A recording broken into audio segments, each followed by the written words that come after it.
Fala galera, beleza? Estamos aqui em mais um episódio do Pod Atitude, o podcast do Ministério Atitude da Primeira Igreja Batista do Pará. E hoje a gente está gravando no período da Conferência Atitude, com um convidado especial, o pastor Marcos Paixão, que a gente vai conhecer ele agora.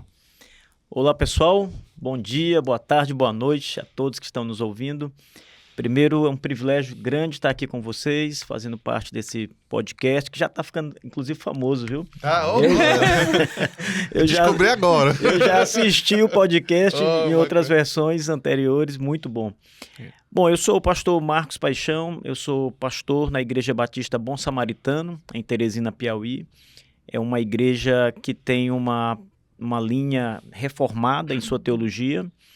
Nós temos os nossos documentos confessionais, temos um compromisso muito sério com missões, com evangelização, com a plantação de igrejas, com o ensino da palavra de Deus, uma formação que nós procuramos tornar bastante robusta para os membros da igreja, uma formação teológica.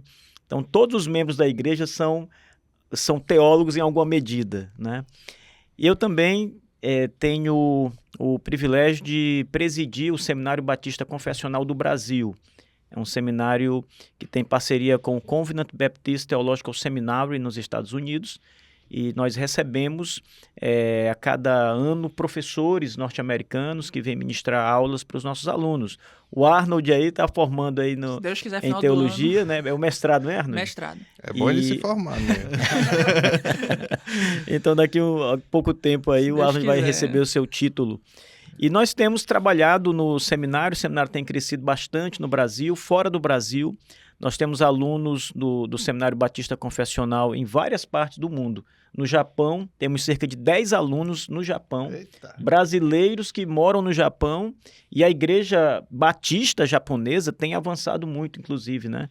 Temos alunos no Canadá, temos alunos em algumas partes da Europa também, em outros países da América do Sul, de maneira que a fé que nós pregamos, a fé bíblica, nessa tradição reformada, ela tem avançado muito.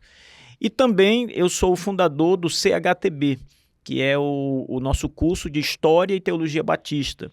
A minha formação principal ela está no estudo e na pesquisa acadêmica da história dos batistas e da sua teologia. Então, há uma ênfase muito forte nas confissões de fé que nossos pais produziram e também na história e no desenvolvimento dessa história batista que começa na Inglaterra e sai para o mundo todo. Então, basicamente, esse sou eu. Basicamente. Já viu que o nível tá alto hoje. Glória a Deus por isso. E estamos aqui também com o pastor André e o Arnold, que é daqui da igreja. Como vocês já estão acostumados, e eu gostaria de iniciar agradecendo a presença do pastor Marcos, que está aqui conosco, já esteve aqui conosco em outra oportunidade na igreja, quando do primeiro módulo do seminário, e é muito bom recebê-lo agora para compartilhar conosco a palavra de Deus e também para, aproveitando a sua vinda, compartilhar também aqui neste podcast. Mas o tema da nossa conferência, pastor, esse ano é Cristo, o maior missionário. E aí eu queria lhe fazer uma pergunta. Como é que nós enxergamos o caráter de um missionário no Senhor Jesus Cristo? Uma ótima pergunta, pastor. Cristo ele é o maior missionário porque ele é o missionário por excelência, né? Todos os outros missionários são pecadores e Cristo é o único missionário sem pecado. Ele recebeu a sua missão diretamente do Pai e então ele vem ao mundo e começa a sua vida e o seu ministério. A gente não precisa observar no primeiro momento os anos iniciais do Senhor Jesus. Mas quando o ministério de Cristo começa, a partir do seu batismo ali, toda a vida de Cristo passa a ser uma vida entregue a missões.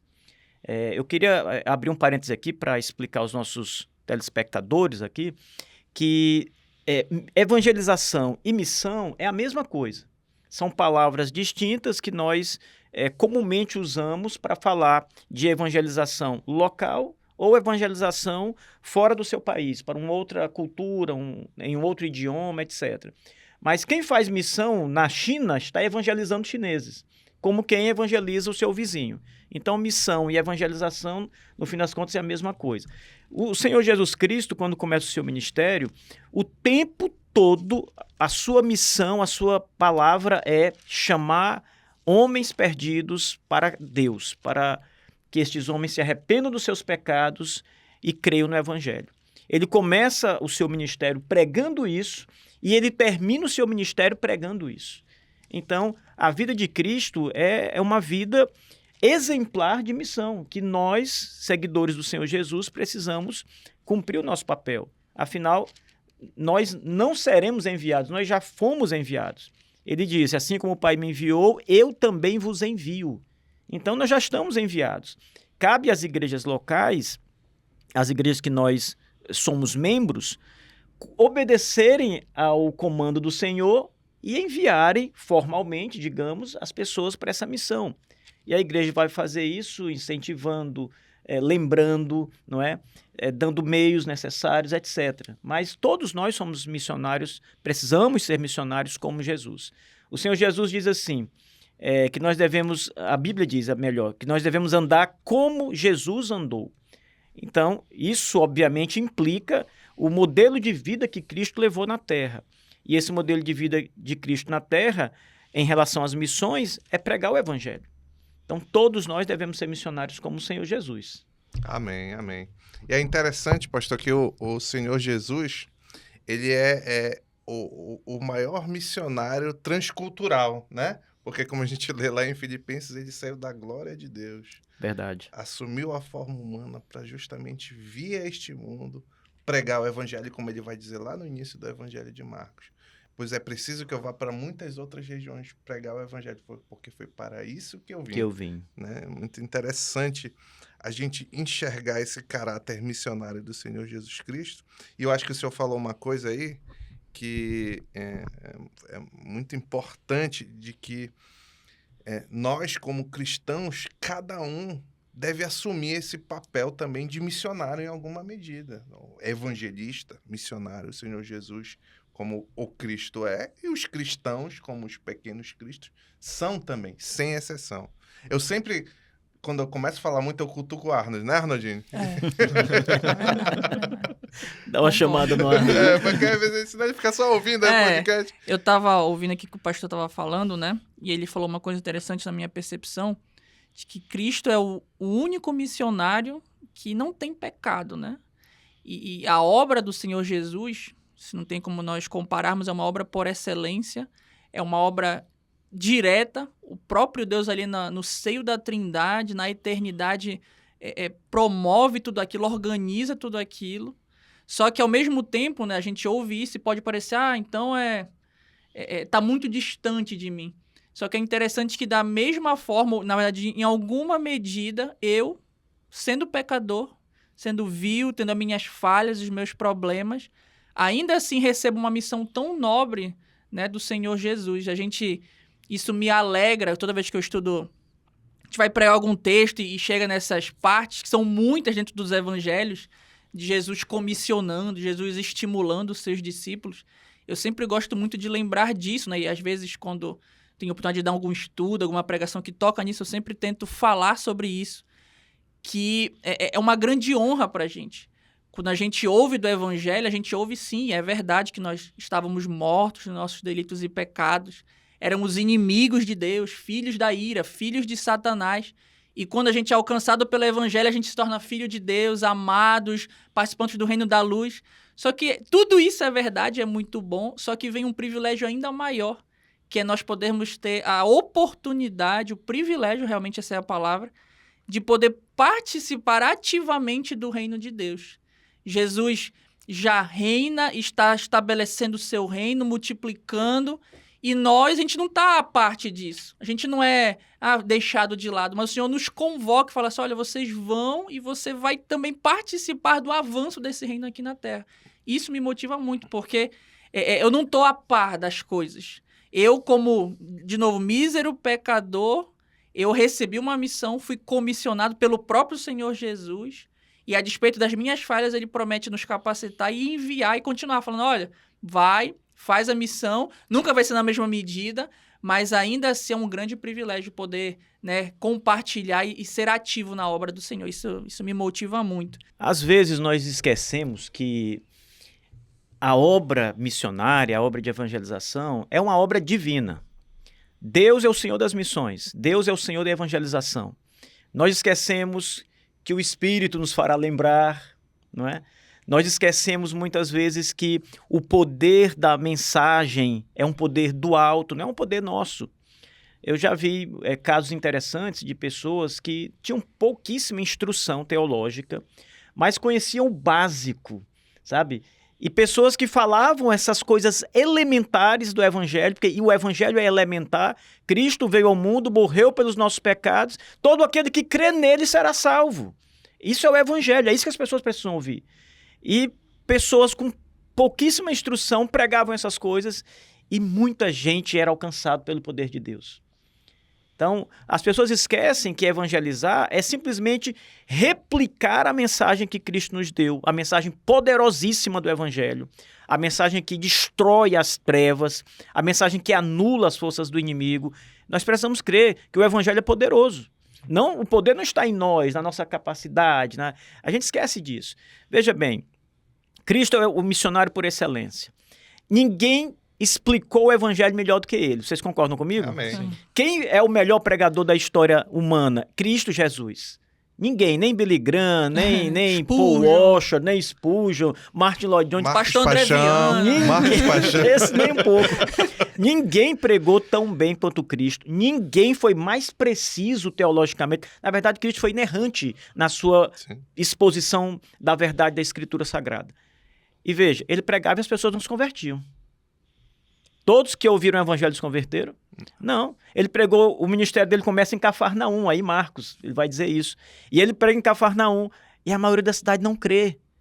A maioria da cidade, mais tarde ele vai dizer, Cafarnaum será lançado ao inferno, receberá açoites, etc., porque não creu. Então veja, a gente esquece que a evangelização não é simplesmente você pregar bem.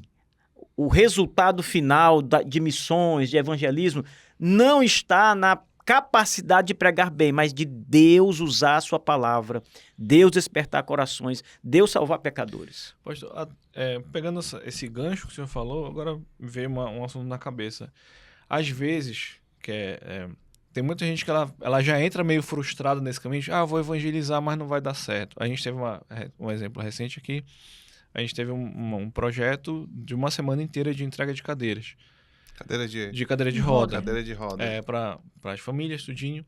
E na quinta-feira ela passou um relatório prévio, foram 300 e poucas pessoas, foram 314 pessoas, se não me engano, que ouviram falar de Jesus. No relatório, 12 aceitaram Jesus. A gente estava conversando sobre isso. Como o senhor mesmo falou, Jesus, que é o sabia tudo por excelência, do início ao fim da palavra, pregava para as pessoas e mesmo assim as pessoas não aceitavam. E a gente fica assim, mas olha, eu vou fazer e o cara não vai aceitar e eu vou gastar meu tempo com ele. Então a gente já vem com essa indisposição em fazer porque não vai dar certo. A gente já entra não crendo. Não crendo que o evangelho é o poder de Deus. Então esse é o ponto.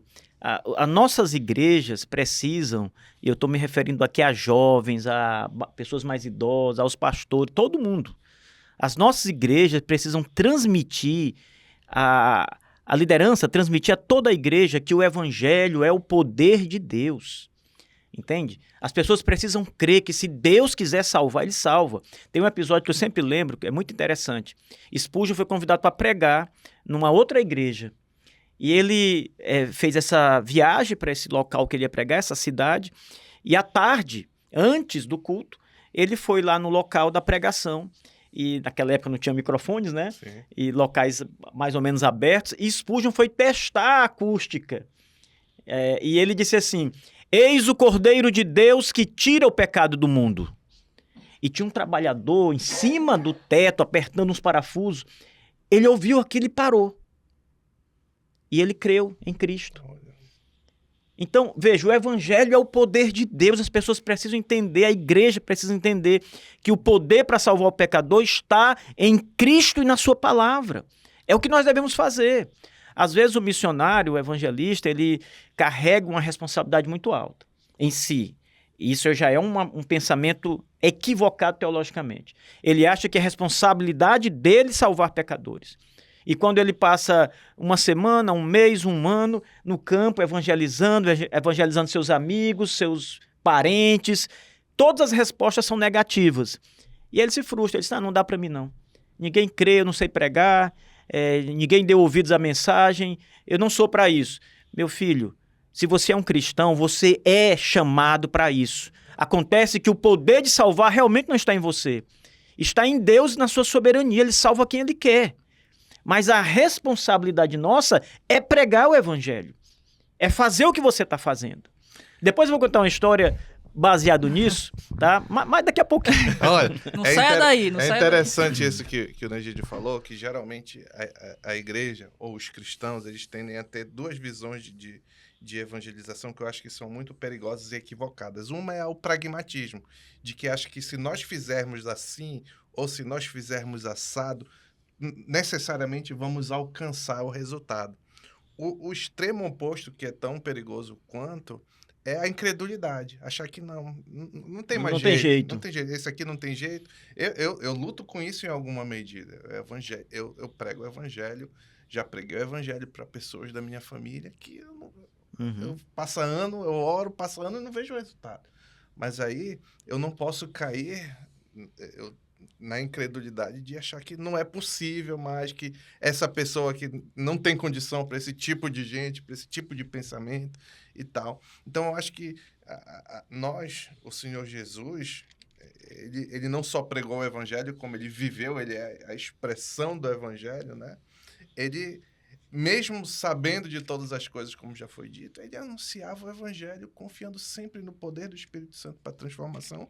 E o resultado era aqueles que o Pai me deu virão a mim, e eu jamais abandonarei, né? Então, é muito interessante como nós temos que ter cuidado para a gente não cair de um lado, nem do outro lado desses dois extremos, né? Eu acredito que o cerne disso aí é o treinamento teológico preciso que a igreja precisa passar a todos os seus membros. Se nós entendemos com exatidão o evangelho, nós vamos entender qual é o nosso papel ali e vamos entender qual é o papel de Deus nisso tudo. Quando nós entendemos que o nosso papel é levar a mensagem cristã e não salvar pecadores, nós não recebemos poder para redimir ninguém. Perfeito. Eu não posso redimir meus pais, eu não posso redimir meu filho, que eu tanto amo, eu não posso redimir meus amigos, regenerar meus amigos, fazê-los nascer de novo. Não está em mim esse poder. Mas eu sei que a palavra de Deus que eu prego é o meio que o Senhor vai usar para salvar pecadores. Quando a gente aprende isso, a missão e a evangelização ficam mais leve. Porque você tira um peso que não era para você carregar. É como o peregrino, carrega aquele peso nas costas ali, né, o seu fardo. Não era para você carregar o peso de achar que você vai salvar. Porque às vezes você até pensa assim, eu sei que eu não salvo, mas de certa forma cabe a mim. E você acaba internalizando essa ideia de que a pessoa não foi salva porque você não pregou direito, porque você não fez o melhor, você não estudou bem. Não é isso. Cabe a nós pregar com a máxima exatidão o evangelho e esperar Deus fazer sua obra. Que passagem interessante. Algumas mulheres estão ali fazendo o trabalho com tecidos, dentre elas Lídia. Paulo está chegando ali, eles estão na beira de um rio. E Paulo começa a falar o evangelho. Tem muitas mulheres ali. Paulo começa a falar. Nenhuma daquelas mulheres ali, a princípio, estava preocupada com isso, nenhuma daquelas mulheres ligava para o que Paulo dizia, mas a Bíblia diz claramente, uma delas ouviu. Por que ouviu? Porque Deus abriu o coração de Lídia para ouvir as coisas que Paulo dizia. Perceba, essa parte da obra é de Deus, é do Espírito Santo, não é nossa. Qual é a nossa parte nessa obra? Pregar, dizer as coisas de Deus, mas fazer tudo acontecer cabe ao Senhor. Amém. Somente a Ele. Acho que pegando um pouco do gancho do que o André falou, eu vejo assim, né? Eu vejo que tem igrejas que elas, no pragmatismo, olha, eu tenho uma equipe que é missionária, tipo, esse é o papel dela e eu vou investir nela e acabou. E o meu papel é só manter. como o senhor está colocando que o papel é de todos, eu vejo que as pessoas acabam tirando a sua responsabilidade, porque, olha, eu vou ajudar esse aqui. Até eu estava tendo uma conversa ontem à noite com meu irmão sobre isso. Mas a gente manda o missionário. Eu acho que o missionário ele tem que fazer as pessoas que são enviadas e que são mantidas pela igreja, né? Eu acho que a pessoa devia trabalhar, dar o seu jeito, depois ele ir sozinho para lá. Aí eu usei o exemplo do médico, né? Como é que um médico que tem a sua rotina vai trabalhar aqui e consegue viver integralmente como medicina e integralmente na missão? Assim, trabalhando, claro, ele pode fazer a medicina, associar o trabalho dele à missão. Mas eu vejo que ainda tem muito essa de... Existe a carteirinha, o cara é missionário, então ele que tem que evangelizar. O meu papel é outro, é ficar na igreja, ajudar uma coisa ou só manter, né? O senhor acha que, vendo assim, hoje a igreja ela tem mudado de um tempo para cá essa visão sobre questões de missões, ela tem entendido a prioridade que é missões. O senhor acha que isso é de agora, de um tempo, ou sempre existiu e agora está tendo mais holofote no assunto de missões? Eu acho que a ideia de missões ela foi distorcida. Ela é a ideia bíblica correta, e a igreja sempre carregou essa ideia, mas nós tivemos um certo momento histórico, e isso a nível mundial, tudo que começa lá fora vai refletir mais tarde aqui dentro, no Brasil. E nós tivemos um momento mundial em que a concepção de missão começou a ser uma concepção equivocada por parte da igreja. A igreja começou a mudar aquilo que nós chamamos de missão e evangelização, conforme está nas Escrituras, para tentar modernizar, adaptar, incrementar alguma coisa com aquilo que o mundo já trazia. Então, por exemplo, a igreja começou a ser muito mais uma instituição de caridade e de obras sociais, de justiça social, etc., do que propriamente uma agência que propaga o evangelho do reino de Deus.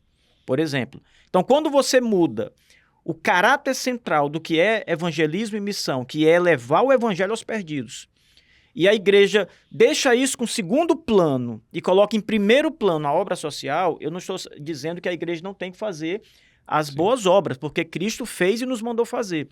Porém, elas são a segunda parte da obra. Ela não é a primeira parte. Nem só de pão vive o homem. Então, se você não tem um coração transformado, você pode estar com a barriga cheia, mas você vai ser, no último dia, condenado ao inferno. E a igreja vai ser culpada porque encheu tua barriga, mas não encheu tua alma com a pregação. Então, o evangelho, ou melhor, a obra missionária, ela começou a ser distorcida. O pragmatismo, ele dá aquilo que agrada. Então, enquanto está funcionando, tá bom. Isso aqui o pessoal já abusou, não dá mais certo, não enche mais a igreja. Vamos usar uma outra técnica pragmática. Aí começa a atrair gente de novo. Se a gente fosse chamar isso de evangelho, a gente teria que dizer que é um evangelho mutável, que muda e é um evangelho que agrada as pessoas. O verdadeiro evangelho não agrada a pessoa, porque o verdadeiro evangelho ele confronta o pecador. Sempre foi assim. A pregação de Cristo sempre foi confrontadora. Não era uma pregação, não é Jesus te ama. Era uma pregação que confrontava, fazia o homem olhar para si mesmo, para o seu pecado, para a sua desgraça, e então olhar para Cristo dizendo, esse é a solução. É aqui que eu tenho que ter o meu porto seguro. Então, se a gente fizer do evangelho algo que não é evangelho, e é isso que mudou em missões na minha concepção, a gente destrói tudo.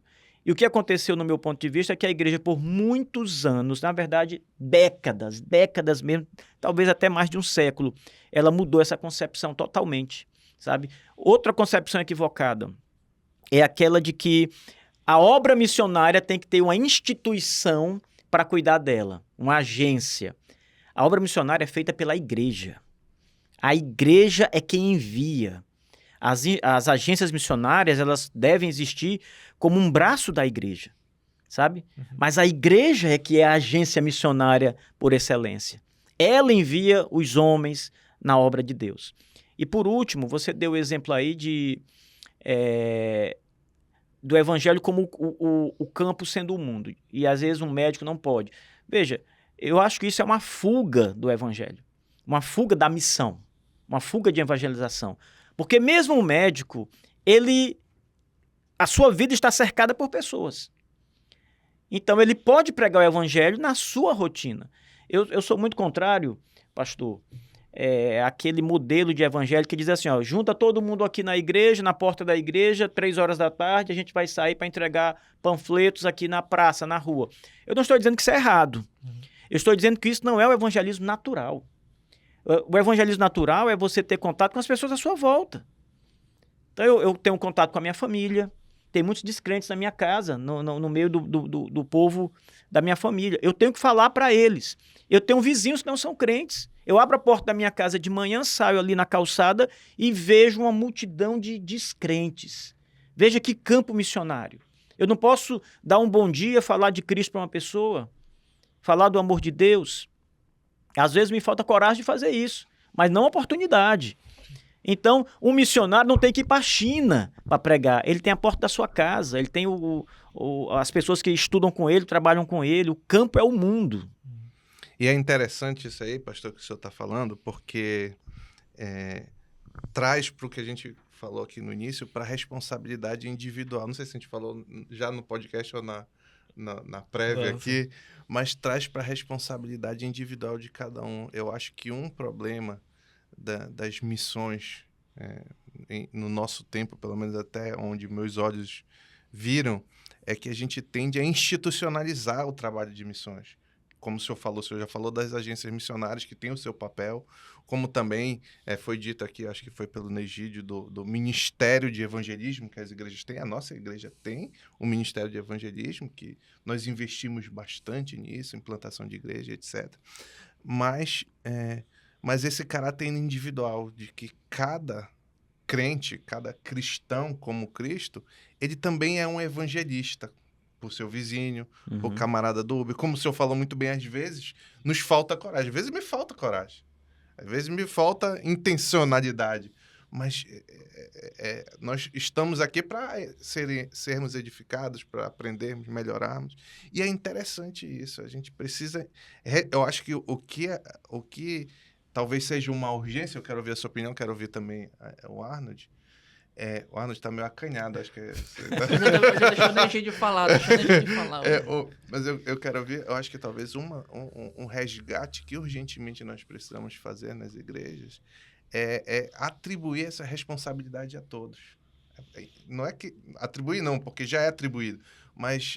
relembrar, trazer a consciência de que cada um também é um missionário no seu campo missionário, né? É porque tem muitos cristãos que eles fazem uma... Eu imagino que seja isso, né? Eles dizem assim, eu não sou um crente profissional, eu sou um crente amador. Deixa o pastor fazer isso. Tem os profissionais da área, né? Deixa o pastor Paulo Marinho fazer tudo. Essa perspectiva também não é bíblica. Todos nós somos os missionários. Claro que alguns homens Deus vai vocacionar porque eles vão para outras partes, né? Nós temos o exemplo de William Carey, que é maravilhoso, né? Mas assim... Todos nós, em essência, somos missionários no nosso setor. Você falou do Uber, eu achei bem interessante. Eu, pela graça de Deus, eu tenho viajado muito pelo país. Então, o aeroporto é quase que um porto mesmo, onde eu estou sempre ali. Gente importante, né? É diferente, né? E aí, sempre que eu estou chegando, eu pego um Uber para ir para o ponto onde eu vou ficar, não é? Pastor... talvez tenha acontecido alguma vez que eu não evangelizei alguém, mas sempre eu falo para os motoristas de aplicativo, de Uber. Falo sobre Cristo para eles. Eu lembro que uma vez eu entrei num Uber e na hora que entrei eu fiquei pensando por onde começar. Eu já estava com aquilo, eu tenho que falar de Cristo para esse homem. Ele estava muito fechado assim, eu notei, eu fui para o banco traseiro, né? E pensando por onde eu começo aqui para falar. E aí eu falei... Assim, olha, poxa, Teresina tá tão quente, né, esses dias aqui agora. Ele rapaz, mas choveu. Se tu não crê, pra lá que tu vai, né? Terra Hell. É mais um lugar para pregar, né? Um ótimo lugar. Você já tem uma deixa boa. Então, ele falou, mas choveu na noite passada aqui, até que melhorou um pouco, né? Eu disse, rapaz, mas nada se compara à glória. Amém, glória. Nada se compara. Aí ele olhou para trás assim... Quem é glória? Aí tem que sair muito bem para explicar isso. Ele olhou para trás e disse assim, o senhor é crente? Eu disse, sim, eu sou crente, sou pastor. Estou vindo de uma conferência. Aí eu comecei um diálogo com ele, porque ele era uma pessoa desviada do evangelho. E eu, nesse trajeto que demorou mais ou menos uns 20 minutos, nós conversamos tanto sobre ele retornar ao Senhor, e ele contou os problemas dele. Às vezes nos falta coragem, sabe, a gente perde tanta oportunidade maravilhosa, porque nos falta coragem de falar Cristo, de expor Cristo. A gente tem medo, a gente tem receio de receber o não. Que custa receber o não? Já temos, né? Já temos de graça. Então, nós não podemos perder a oportunidade como cristãos, todos nós, de pregarmos a tempo e fora de tempo, como Paulo disse para Timóteo. Então, em qualquer lugar, na sua família, para o seu filho menor, uma história aqui relacionada ao meu filho, que me alegrou muito o coração. Ele sempre me escuta dizer isso, todos nós somos missionários, todos nós temos que evangelizar, pregar.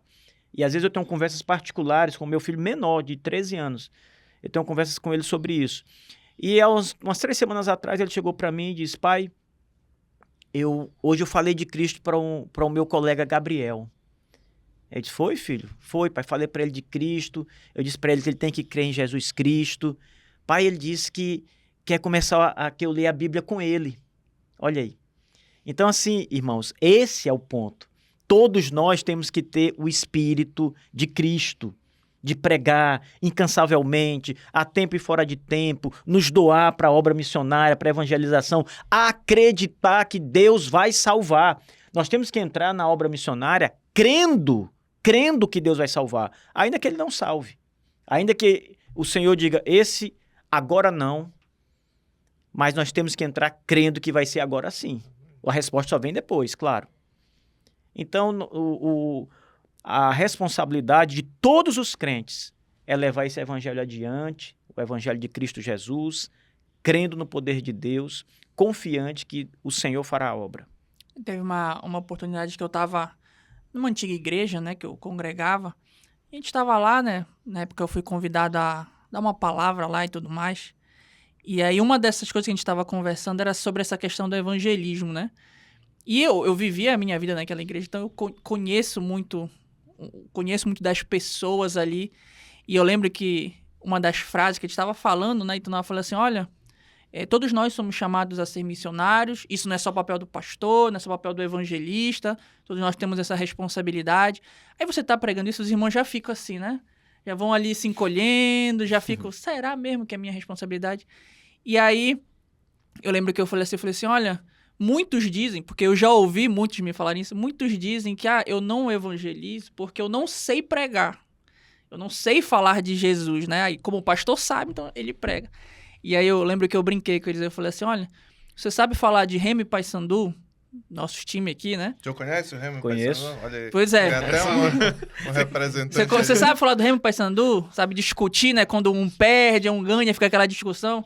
Você sabe falar, na época eu tava... Enfim, tem uns irmãos que lutam com isso, estavam no auge do Big Brother. Sabe falar de Big Brother?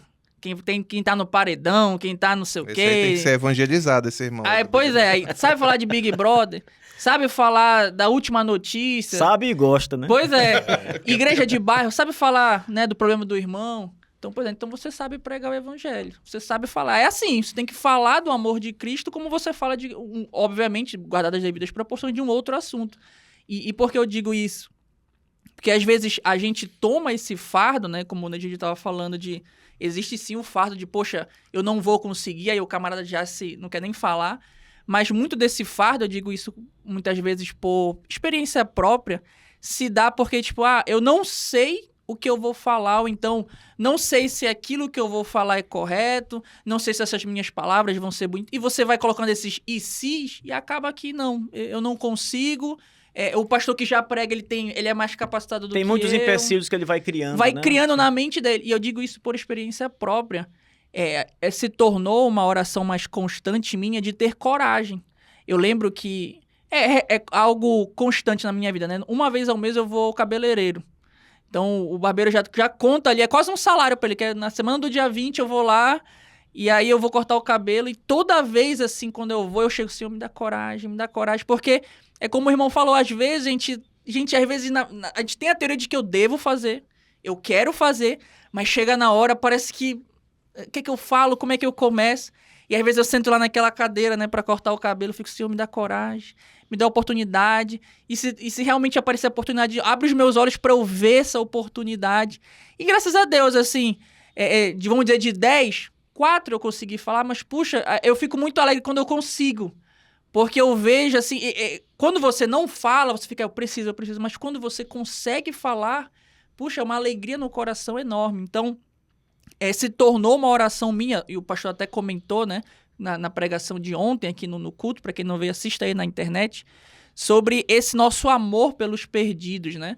Essa oração de que, para Deus aquecer os nossos corações, porque quando realmente a gente amar aquele camarada, entender para onde ele vai se ele não crer em Cristo, que aquilo realmente nos motive. Estava lendo um livro recente que falava que esse é um bom motivo de você pensar no Deixando o Perdido. Mas existe um motivo ainda maior e superior, a glória de Deus. Claro. Eu devo pregar porque o Senhor precisa ser glorificado, porque Ele manda que eu faça isso. Ele vai para um lugar, se ele não crer, vai. E eu tenho que tentar salvá-lo desse local, com certeza. Mas se, em primeiro lugar, eu não tiver a mentalidade de que Cristo precisa ser glorificado na salvação daquele homem, eu posso andar por caminhos errados, né? Então, eu penso que é o que tem acontecido na minha vida e eu estimulo outros irmãos a fazer isso. Talvez você chegue nesse nível de que você, caramba, eu não estou conseguindo. Ore, né? Por força, por coragem, por intrepidez. Às vezes, eu digo, eu estudo, não faço seminário. Então, eu estudo teologia, eu leio a Bíblia. De uma maneira teórica, eu tenho conhecimento teórico sobre o que eu devo falar. Só que eu percebo que o que me falta não é conhecimento. O que me falta é coragem. Então, Senhor, me dá intrepidez, me dá coragem. Abre as portas, às vezes, abre um assunto ali. Às vezes as pessoas estão tão ali, né, tristes, angustiadas, que elas soltam ali, do nada, alguma palavra aí. Uma ponte. Uma ponte. Às vezes a gente tem que ter essa sabedoria de, opa, isso que ele falou é uma porta perfeita para o Evangelho de Cristo. Então, isso tem sido a minha oração nesse sentido. Pastor, só uma dúvida eu quero ouvir quanto a isso que o Arnold falou, que é um grande desafio nós termos essa coragem, essa intencionalidade em fazer, evangelizar. Nem sempre consigo, confesso que nem sempre consigo, mas pensando na igreja de forma geral, como o Arnold falou também, hoje eu compreendo totalmente a teoria do que eu preciso falar se eu tenho que evangelizar alguém ou quero evangelizar alguém. Mas não é uma das barreiras que a igreja, e eu estou falando mais na questão do indivíduo, cada indivíduo dentro da igreja, a questão de, às vezes, não saber articular, e aqui é uma questão muito prática, que eu, às vezes, quando eu aconselho pessoas, eu enxergo, sempre que eu vou aconselhar, abrir um parênteses, sempre que eu vou aconselhar alguém pela primeira vez, pode ser membro da igreja, pode ser o que for, eu digo assim, você pode me dizer o evangelho? Uhum. Você pode me dizer o que significa o evangelho de Cristo? E às vezes eu noto que até entre membros da igreja, até pessoas que estão aqui servindo, que escutam pregação, graças a Deus nós temos uma pregação expositiva, evangélica, biblicamente falando, expositiva. Mas tem pessoas que têm dificuldade em articular isso básico, numa ideia básica. E é isso que eu queria ouvir do senhor. Eu queria que o senhor pudesse me dizer assim, qual é o básico que a pessoa tem que saber para ser um evangelista como Cristo e comunicar? É claro, resumidamente, né? Bom, eu acho que a gente vai ter que ligar com outros pontos, né? A gente falou agora há pouco sobre a questão de quais foram os problemas, quando começou essa problemática relacionada a missões, né? E ali nós falamos um pouco sobre a estratégia errada. Por exemplo, pragmatismo é uma metodologia que as igrejas usam equivocada. Certo? Então, um problema, porque não é a maneira de evangelizar bíblica. Vamos tirar isso aí. Mas há um outro problema, que é conhecer o evangelho. E o problema é, quando você não conhece o evangelho, você leva um outro evangelho. Você prega uma outra coisa. Isso que você pontuou é muito importante, porque como é que eu vou mandar para o campo missionário alguém que não conhece o básico do evangelho? Então, quando você questiona uma pessoa, fala um pouco para mim qual é a sua concepção de evangelho. O que é o evangelho para você? E a pessoa não consegue expor isso. Às vezes, ela até conhece o evangelho, mas ela não consegue articular. Isso é um outro problema. Mas, às vezes, ela não tem, de fato, a concepção correta do evangelho. Porque ela aprendeu o evangelho errado. talvez essa pessoa nem mesmo seja crente. Acontece de pessoas que estão na igreja, estão ali adorando, louvando, participando de tudo, mas não são regeneradas. Mas elas já se habituaram com a igreja, já gostam daquele círculo de pessoas, como quem gosta de estar num clube, mas não conhece. Então, isso, pastor, é importante para que você possa aferir a fé desta pessoa, o entendimento dessa pessoa. Toda igreja, ao meu ver, ela precisa treinar as pessoas para a missão da evangelização, mesmo a mais básica. E saber também selecionar. Alguém que chegou agora na igreja, essa pessoa já pode evangelizar, mas você tem que ouvir essa pessoa se ela conhece o mínimo possível, não é? Então, imagine, você, pastor da igreja, chega com seus jovens, reúne todos os seus jovens, você traz um amigo seu, você combina com ele antes, vou te levar ali para fazer uma coisinha ali na igreja comigo. Pode ser um crente ou até um descrente. Leva essa pessoa, coloca ela para sentar na cadeira, os jovens não vão saber o que é. O que é isso? O que vai acontecer aqui hoje? Você chama aqui o Arnold, digamos que ele é um jovem da igreja lá. Você é um jovem, eu né? sou. Não é tão jovem assim. Digamos que esse idoso é um jovem da igreja. Você chama e diz, Arnold, senta aqui de frente para esse homem. Evangeliza ele para a gente ver. Vê que gelo, né? O indivíduo vai pegar. E a pessoa que está lá vai fazer seus questionamentos enquanto ele fala. Treine as pessoas a isso, a fazer esses contatos básicos. E o pastor, ele vai corrigindo. Opa, para aí, ó, você entrou por um caminho errado. Heresia. Você disse uma heresia, você disse uma imprecisão teológica, etc. Então, é uma maneira de você treinar, esclarecer e preparar a igreja para esses embates que a evangelização exige. Quando você leva um falso evangelho, você pode reunir muitas pessoas, mas não é o evangelho.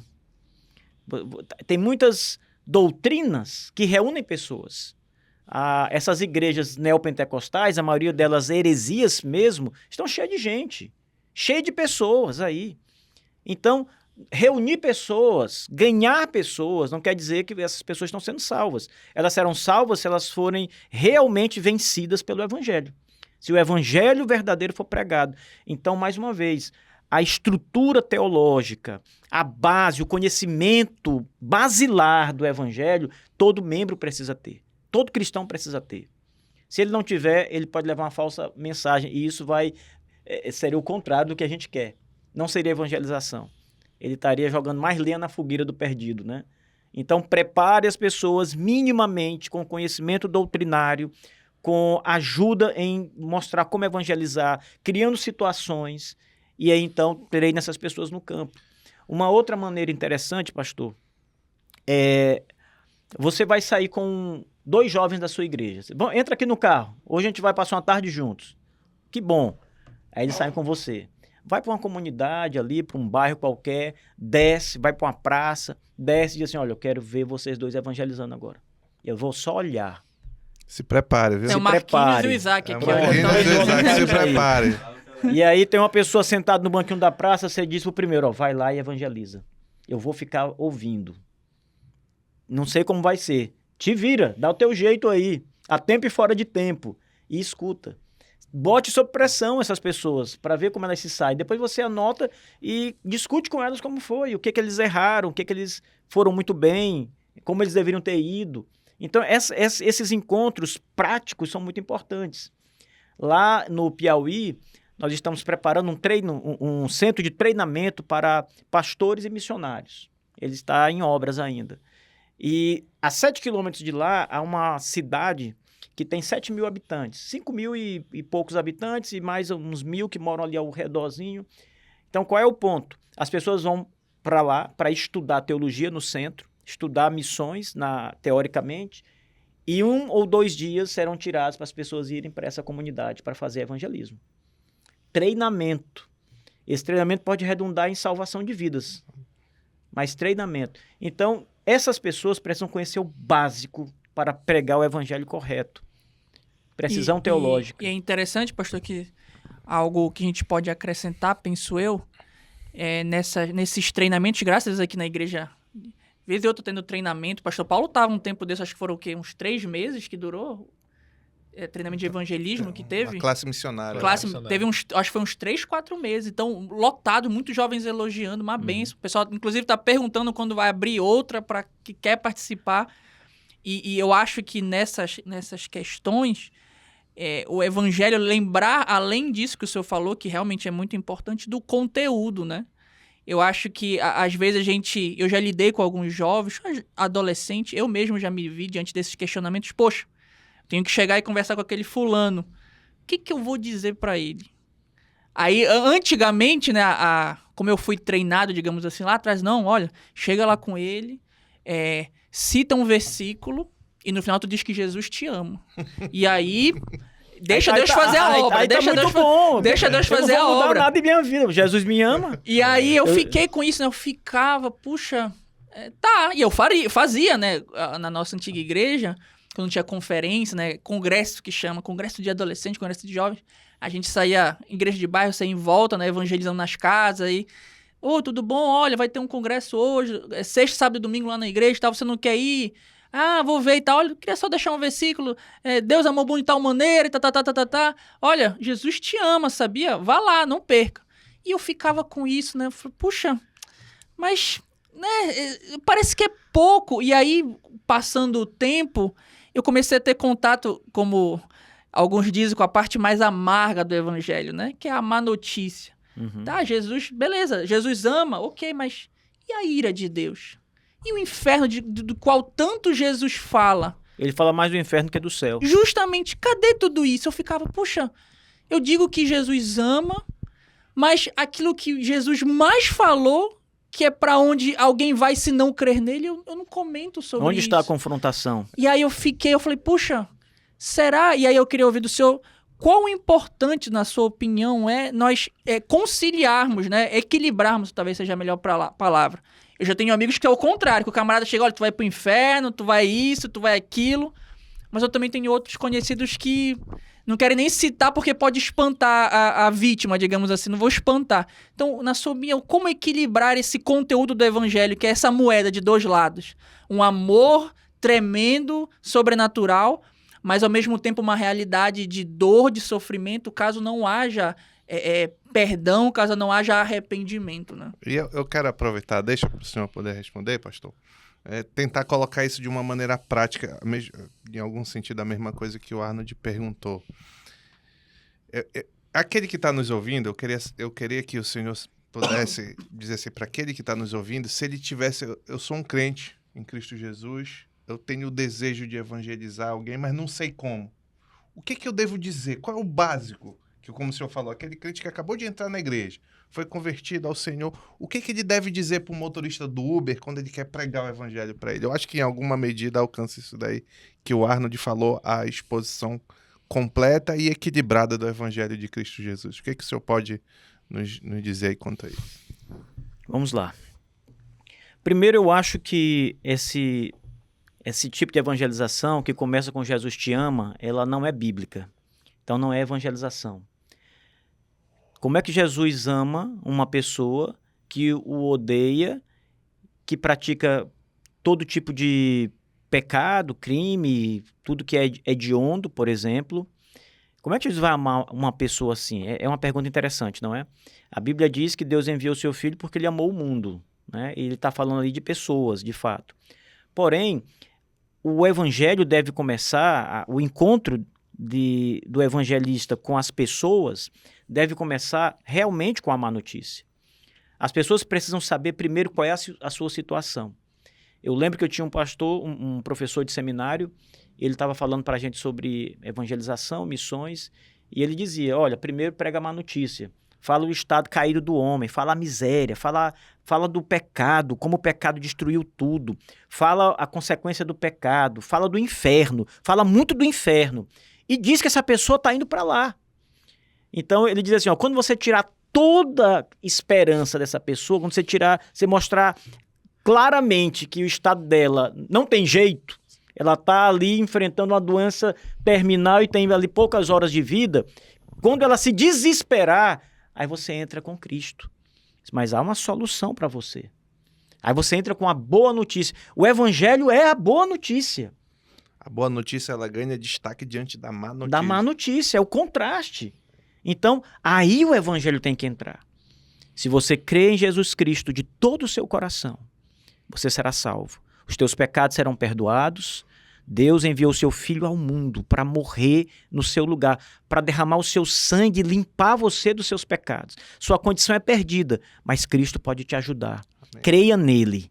Se a pessoa crê, ela é salva. Então veja, a pessoa está totalmente sem esperança. De repente surge uma luz no fim do túnel. Jesus Cristo. Se o homem crê, ele será salvo. Crê no Senhor Jesus e será salvo, é o que diz a Bíblia. Só isso. Sem obras, ele não tem nada para oferecer, ele está com as mãos podres, sujas, é um mendigo, como dizia Spurgeon na sua pregação evangelística, ele não tem nada e nós somos mendigos pregando a outros mendigos, não é? Mas veja, só Cristo pode nos ajudar. Então essa é a mensagem, não Jesus te ama, mas Cristo pode salvar a tua vida, porque você é um pecador terrível que precisa ser salvo. O homem precisa conhecer o seu estado de miséria. Ele precisa ser lembrado, confrontado disso. Ele precisa entender que a vida dele é um poço de lama.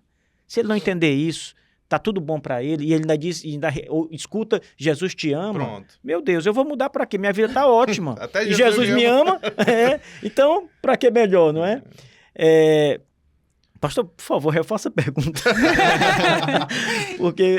Aquele que está nos ouvindo, pastor, que quer, ele está ouvindo, foi motivado, encorajado a pregar o evangelho, mas ele não sabe muito bem como fazer, qual é o mínimo. Acho que o senhor já respondeu. Acho que o senhor já respondeu nessa pergunta, mas como ele articula minimamente a pregação do evangelho, por exemplo, para um motorista de Uber? Deixa eu dar um exemplo prático para você. Eu ia justamente falar do motorista de Uber, porque é o meu campo de evangelização. O maior campo evangelístico é o Uber. É verdade. Então, veja bem. Você entra no Uber, tá? E aí você pode orar. Eu me permito fazer uma oração aqui, porque sempre que eu vou viajar, sempre que eu entro num carro, eu gosto de pedir a proteção de Deus. Você ora em voz alta. E você ora por essa pessoa que está dirigindo também. Senhor, salva esse pecado. Você ora por essa pessoa que está dirigindo também, por você, pela proteção, pela segurança, e aproveita e ora por quem está dirigindo. Senhor, guarda a vida desse motorista, protege ele de acidente, Senhor Deus, tenha misericórdia de sua alma. E depois você para a oração. Você já lançou aí o evangelho. E aí, então, você já tem... Veja, o motorista de Uber é calado. Você já tem a oportunidade de começar uma evangelização. Você pode perguntar para ele, amigo, me diz uma coisa, você crê em Deus, por acaso? Eu orei aqui por você, eu nem perguntei se você crê em Deus e tal. Você crê em Deus? Veja, se já abriu, ele vai responder alguma coisa. Ele pode dizer, creio ou não creio. E aí você começa, né, a sua evangelização. Se for positivamente a resposta ou negativamente, não importa, você vai começar o evangelismo aí. Se ele diz, por exemplo, sim, eu creio em Deus... Você ora antes de trabalhar, amigo? Você costuma elevar seus pensamentos a Deus, pedir proteção? Como é que você faz? Como é que começa a tua vida? Me fala um pouco. E ele vai dizer alguma coisa. E aí você vai abrindo caminhos para mostrar Jesus Cristo para ele. Entende? Então, eu acho que o evangelismo, a missão, ela tem que ser algo natural. Eu estou falando natural porque a conversa tem que fluir naturalmente. Você não precisa, por exemplo... ter uma fórmula mágica para começar. Vai depender da sua situação. Você está no futebol com os colegas, né? E você pode muito bem chegar para o colega e dizer, meu irmão, todo dia tu vem jogar aqui, pega pesado, bate nos outros, recebe falta. Já pensou se tu adoecer num jogo desse aí? Já pensou se tu quebra uma perna? Por acaso tu lembra de Deus antes de vir jogar bola? Tu pede a Deus que proteja? Abriu de novo. Entende? Estou criando situações agora, rapidamente, só para a gente pensar. O campo é muito vasto. Então, é preciso, obviamente, que você ore a Deus, que você exercite o evangelho na sua mente, você imagine situações. A leitura de biografias, para mim, é a coisa mais impressionante em relação à evangelização. Porque nós somos lembrados como homens que Deus usou no passado evangelizaram. Nós somos lembrados disso. Eu lembro de um caso... Eu estou falando muito, pastor? Não, o senhor que é o convidado especial. O senhor que manda. Mas eu lembro de um caso, numa das biografias de William Carey, em que ele vai evangelizar lá na Índia, e havia um ritual na Índia em que as viúvas eram mortas. e Carey bate de encontro a esse ritual cultural, veja, milenar na Índia, mostrando o evangelho. E a cultura muda por causa do evangelho. Criam-se leis, inclusive, né, para proteger as viúvas e tudo mais. Então veja o poder do evangelho na cultura, mudando uma cultura. Veja como Cristo chega ali e muda tudo. Tudo começou com uma questão cultural que foi confrontada. Entende? Então depende da situação, de como você está. Às vezes você está diante da sua esposa que é descrente, ou de filhos descrentes. Depende da situação, do contexto. A gente precisa, obviamente, pedir sabedoria do alto, né, para encontrar a porta aberta naquela situação. Porque às vezes também a gente pode chutar o balde, sem querer, não é? Como o Arnold falou, que alguns amigos chegam logo e vai pro inferno. Eu quero mais nem ouvir isso. já fiquei com medo. Mais uma historinha aqui. Mande mesmo, meta ficha. Gostou, engatou. É um colega de infância, né? E aí, Deus me alcançou, me salvou. E esse colega era assim, amigo do peito mesmo, né? Ainda hoje é um grande amigo meu. E eu me tornei cristão e ele não. E aí, de vez em quando, a gente se encontrava e eu... Olha, amigo, você precisa crer em Cristo. Entregue sua vida ao Senhor Jesus Cristo. Só Ele é o Salvador. Aí ele ficava por ali, desconversava, tal. No começo, tentando me puxar de volta para o mundo, né? Inclusive, antes de viajar, ele me encontrou na rodoviária, né? Eu estava pegando o carro para ir para Teresina, esperando um carro. E ele foi me encontrar na rodoviária lá, conversamos um pouco, falei que estava vindo para cá, etc. Então, é de Deus esse exemplo, né? E aí, já com uma certa intimidade para falar de Cristo para ele, uma vez eu comecei a repreender ele pelos pecados que eu conhecia dele, né? Que eram meus também. Sim. E ele disse, não, para, eu não quero mais nem ouvir falar não, porque, tipo assim, na cabeça dele era o seguinte, quando eu tiver mais velho eu me arrependo. Por enquanto eu vou viver minha vida à vontade, e quando eu tiver mais velho eu me arrependo. Ele disse isso para mim. E aí isso foi a abertura para me dizer, começar a evangelização. Como é que você sabe que você vai ter mais tempo? Como é que você sabe que vai ter uma manhã para você, amigo? Deus pode te chamar. Como é que vai ser sua vida? Como é que vai ficar as coisas para você? Você não é um homem salvo. Diga a verdade. Você é um homem pecador e que se morrer agora será condenado ao inferno. Só Jesus pode salvar você. Então, veja, a ideia que ele tinha de um futuro seguro, ela foi derrubada. É a urgência do evangelho, né? Exatamente. Perfeito. Negídio? Gente, por mim... Não, porque eu não sei o horário. Vocês estão aqui. Não. Tô entregue. Tem hora. Mais tarde ele vai Pastor, ter que voltar olha, pra cá. Eu acho que... Já estamos pior que não pode nem por... convidar, porque quando sair o vídeo já acabou a conferência, né? Você ia falar pro pessoal vir ouvir. Mas veja aí no YouTube. Se você não veio participar da nossa conferência Atitude... A gente pode deixar separado na descrição as pregações Mas assim... A gente conheceu o pastor aqui e tal, mas provavelmente o senhor tem mais coisas. Como o senhor falou, seu currículo, pequeno currículo. Aquele pequenino. Aquele currículo básico. Onde é que a gente pode encontrar os seus estudos, o trabalho? Pregações que o senhor já faz. Bom, primeiro no canal da igreja, né? A Igreja Batista Bom Samaritano tem um canal no YouTube, tem também a sua conta no Instagram. E lá, sempre a nossa equipe lá, que é pequena, coloca os cortes lá da pregação. Então, semanalmente tem 2, 3 cortes que a nossa equipe coloca. E as pregações completas no canal do YouTube. Então, nós temos uma sequência média de 3 pregações por semana. 2 no domingo e 1 na terça-feira. Todo esse material está lá. Tá? Tem um bom acumulado já de material. E se alguém estiver interessado em conhecer o meu trabalho de pesquisa, mais voltado para a questão da história e da teologia dos batistas, aí tem que acessar o meu site, que é o www.chtb.com.br. Ali é o site do curso, a pessoa vai desfrutar de uma parte que é aberta, e se desejar assinar e ter acesso a todas as aulas, são mais de 300 aulas. Mais de 300 aulas, muito conteúdo histórico e teológico também. Então, a pessoa faz a assinatura anual e recebe, tem acesso a todo esse material disponível. O material vem todo acompanhado com PDF. Então, o assinante ele recebe as aulas, recebe a transcrição para estudar, para ler, e vai desfrutando aí, porque o site ele é alimentado semanalmente. Então, semanalmente, no mais tardar mensalmente, a gente faz upgrade, sobe conteúdo e tá tudo lá. Perfeito. Pastor, aproveitando, já estamos caminhando aqui para a conclusão, eu queria pedir para o senhor que desse, aproveitando essa sua grande pegada histórica, para o nosso encorajamento, um exemplo de alguém da história, na história batista, de que pode ser encorajador e um exemplo também para nós no nosso tempo. Vamos lá.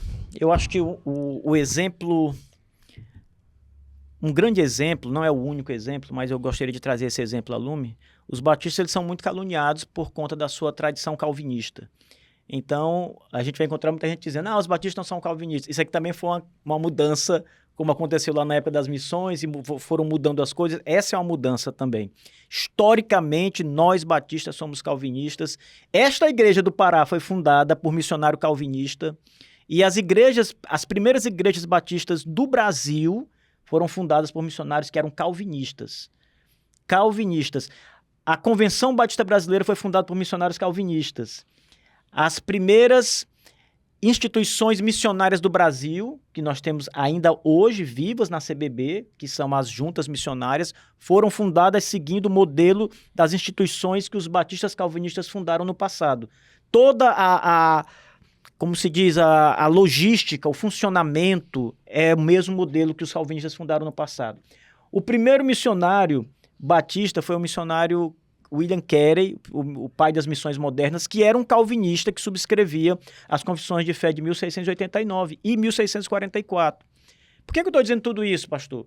Porque eu quero mostrar para as pessoas que o calvinismo não é contrário a missões. Os maiores exemplos, os mais fortes exemplos, os mais duradouros e os primeiros de missionários foram missionários calvinistas. Foram eles, nossos pais, batistas, calvinistas, que levaram o evangelho ao mundo. Quando ninguém levava, quando ninguém se importava, foram nossos pais. William Carey não é o único exemplo. Adoniram Judson, Hudson Taylor, todos esses irmãos, todos esses acreditavam no que nós chamamos hoje de calvinismo. Às vezes o nome calvinismo é um nome que as pessoas não gostam muito, né? Criou uma espécie de... Um espantalho, né? É um estigma, um espantalho e parece coisa errada. Mas não. O nome calvinismo é apenas uma homenagem. A gente pode chamar ele de doutrinas da graça e qualquer outro termo, né? O Spurgeon diz isso muito bem. O antigo calvinismo que Agostinho pregava, que Calvino pregou, é o que eu prego e é o que Paulo pregava.